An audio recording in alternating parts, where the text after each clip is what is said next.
One of Sheffield's most violent gangsters was jailed for 38 years for murder. Marvis Smith from the Park Hill area of Sheffield was originally jailed back in 2003 for 10 years when he was just 18. Smith and others lured an older drug dealer from Pittsmoor to the Park Hill estate. A dispute broke out regarding drugs, and the dealer was shot in the leg. Smith would be sentenced to 10 years. Once he came out of prison in 2013, Smith, who had an extremely violent reputation, hit the ground running and started terrorizing the city. He robbed and beat up some of his own associates, causing a split in the Park Hill gang. His reign of terror would end with the murder of Grant Bedell. There was bad blood between Smith and Corey Allen. The feud began after Smith stole a neck chain from Mr. Allen. It is alleged that in retaliation, Allen would go and find a stash owned by Smith and he would steal a weapon. In June 2014, hours prior to the murder, Allen would be in the Embassy Club drinking with his brother Christopher Allen and friend Grant Bedell. Associates of Marvis Smith would arrive at the club and a confrontation would occur between the two groups, resulting in the brothers and Bedell being forced out of the club. Following the confrontation, the trio would return about 30 minutes later and Corey Allen would have the weapon he stole from Smith and he would fire it in the club's car park at Smith and his associates. Allegedly, one of the bullets would ricochet from a car and hit Bedell in the knee. After the incident, Mr. Bedell went with the Allens to their mother's home, which is close to Manor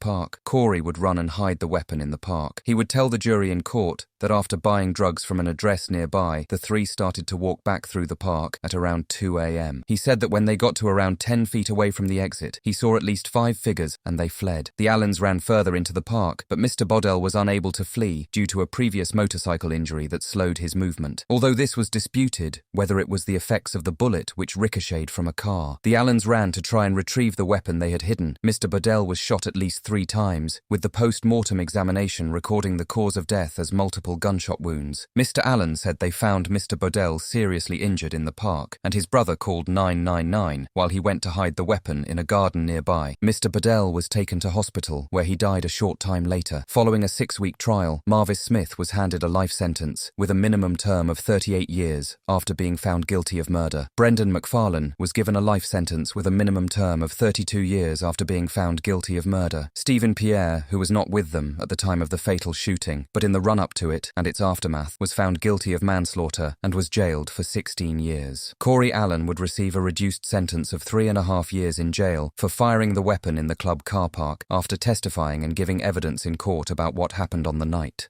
Follow the page and leave a comment on any other criminal cases you'd like to see on the channel.